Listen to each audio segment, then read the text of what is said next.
Yeah, that's not good. I still can't believe that we bought this thing.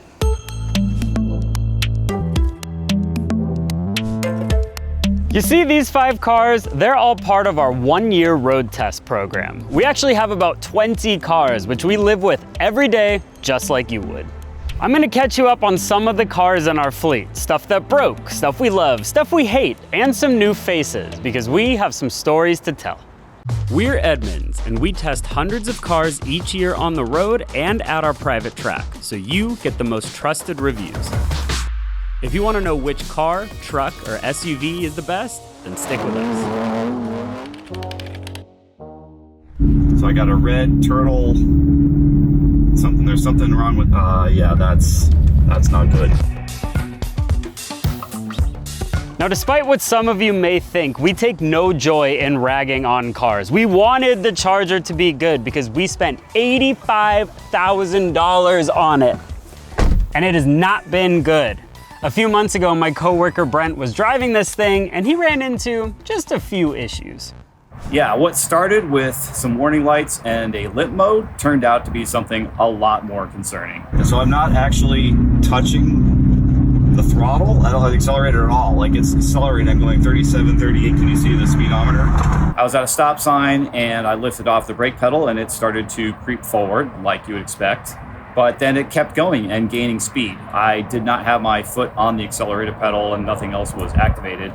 The only way I could keep it at a set speed was to press the brake pedal down and hold that speed. And then the only way to come to a complete stop was to really push a lot harder on the brake pedal. Dodge told us that it was a drive-by brake feature that's supposed to work on all of its vehicles to prevent you from getting stuck if you have an accelerator pedal fault. And they said the system was working as it was supposed to. So we had a problem with the accelerator, and this was supposed to help us get somewhere safe to stop. Thankfully, the issue went away when he pulled over, put the car in park, turned it on and off again, and got going. That always works, right? Not really. So I was on my way to the company party with our Dodge Charger EV, as it was the only car available. Get into the parking lot, press the power button, it won't turn off. Try to put it back in drive, it won't go into drive. So the car's stuck there on for several hours until it dies. I'm waiting in the heat on a very, very warm Southern California day until the tow truck arrives. Really, really great day for me. Not long after, we had to flatbed the car to the dealership where they replaced a 12-volt battery, you know, the normal one that all new cars have. And of course, they couldn't replicate the issue. These are problems we could maybe forgive if we actually like the thing. By the way, if you're sick of your car like we are this one, or you just want to know what your car's value is, there's a free tool on our website that'll tell you its value instantly. With the Charger, the door handles are annoying. The shadeless glass roof bakes you in the sun. I generally can't see out of it, and there's a little bit of latency in the powertrain, so every time you roll away, it goes donk. And just in case all of that wasn't enough, while we were shooting the video today... All right, so the Charger has bricked mid-video shoot. I have it in drive, and I keep getting this error saying that it's gonna stop. It's saying to service the electric vehicle system. We had to pull it to the side, put it in park, turn it on and off, and then it decided to work again. Nobody wants to drive this thing, but on the other hand, you know which car I can never get the keys to? Our Ford Maverick.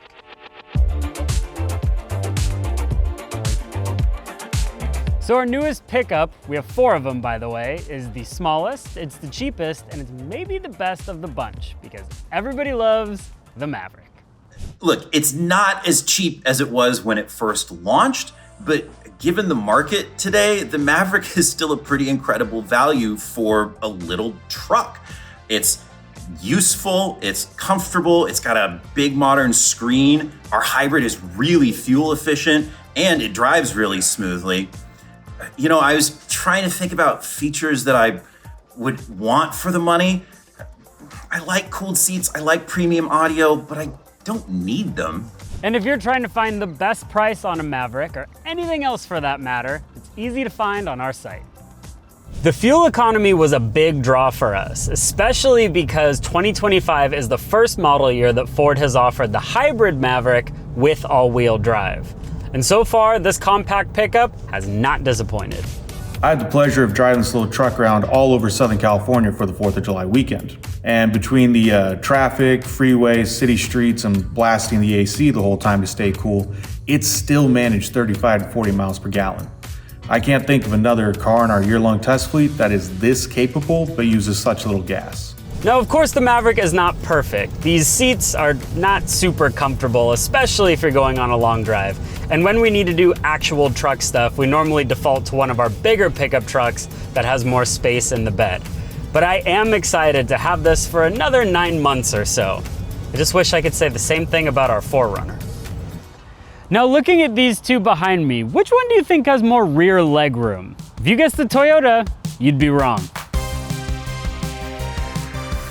So we bought this 4Runner TRD Pro a few months ago. It's the first all-new 4Runner since 2009. We bought it to replace our Ford Bronco, which has now been retired out of our test fleet and used as a production mule. The 4Runner is a big SUV. It's 14 inches longer than the RAV4, so I was really surprised that the door openings were so small and the back seat has such little room.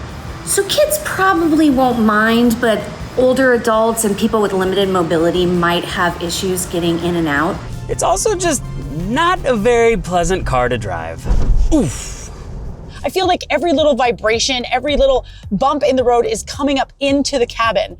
Plus, there's a lot of body roll and the steering is really light and the ratio isn't that quick. So going around a turn, I feel like I have to put a lot of input into the steering just to make like a standard 90-degree right-hand turn. Now, you might not care about any of that because like, ooh, it looks all cool and off-roady, and like, that's fine, you do you. And that was the Limited, which is supposed to be a lot more comfortable on the road. This TRD Pro that we bought is worse, much worse. So I took the 4Runner on a little trail ride with the family. It was actually on the same trail that I took our 1-year Lexus GX on about a month earlier for comparison. That 4Runner on the road, off-road, and on the highway is agonizingly stiff. It rattles your teeth constantly. Compared to the GX, which is only a little bit more expensive, at the end of the day, we were so beat up. I think our social media editor put it the best. There's an obvious cool factor to the 4Runner TRD Pro. This generation's lifted suspension and knobby tires come together to form a seriously mean-looking rig. But they also come at the cost of ride quality and unwieldy handling. Personally, this is not a vehicle I would ever consider daily driving. And that's part of why we ranked the 4Runner 6th out of the 10 midsize SUVs that are on sale today. And by the way, we rank all of the segments on our website, so you know exactly how we feel about a car versus its competitors. So the only reason to buy a TRD Pro is if you're going to be off-roading it all the time. And if you're not that person, even the non-TRD Pro versions of this car are overpriced and underwhelming. Maybe stay away. But not every car we have is so love it or hate it. Some of them are a little bit more mixed, like this Mini. Probably my favorite interior design of the year. Those fabric woven door panels are mega cool. I like the round OLED touchscreen that's kind of unlike anything else in the industry. The projected pattern on the dash, so cool. There's some cheap stuff, like the window switches are plasticky and kind of feel cheap, but this is about whimsy, it's about fun. Mini has always done that well, and the Countryman is no exception. You know, I'm with Duncan on that. The design in here rules. It just kind of sucks to use. In general, I'm not a fan of center-mounted gauges. I feel like they take your eyes off the road, and in the case of the Mini, it's round. So then when you use Apple CarPlay, it ends up being square, and it's pretty small relative to the size of the screen. It's literally like fitting a square peg into a round hole. You know, as I'm driving along, I realize that there's nowhere to anchor my hand to make touching the screen any easier. If I hit a bump and I'm trying to find something, forget about it, it's a lost cause. That's classic Mini for you, fashion over function. And speaking of bumps, a handful of drivers on our staff think that the Mini is just downright too stiff. I am one of those people, but not everybody agrees. It's at least kind of fun to drive. That BMW engine feels pretty strong, and the suspension makes it feel planted without rattling your teeth out the way some older Minis used to. I do wish there was more steering feel though. But the Countryman is really a mixed bag. There's some good and there's some bad. It's the kind of car that you can forgive some of its annoying bits if you like its styling. But I'm somebody who needs to know the annoying bits of a car before I buy it. And that's why our full reviews can be really helpful. And now the Forester Hybrid. But it's hard to know how we're gonna feel about this one in the long term because we just got it. But already we have one huge problem with the Forester Hybrid, the tech.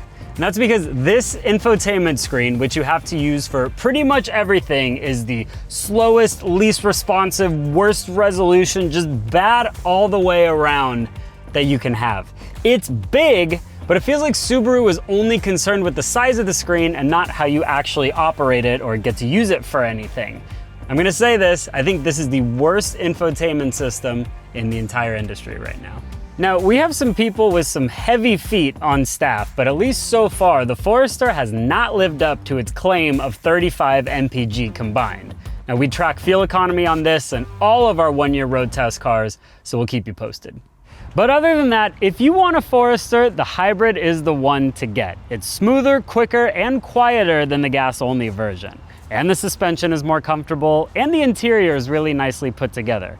I mean, as far as basic transportation goes, this is pretty good. But of course, this is still new to the fleet, like we said, so we'll update you with more information as we put more miles on the car.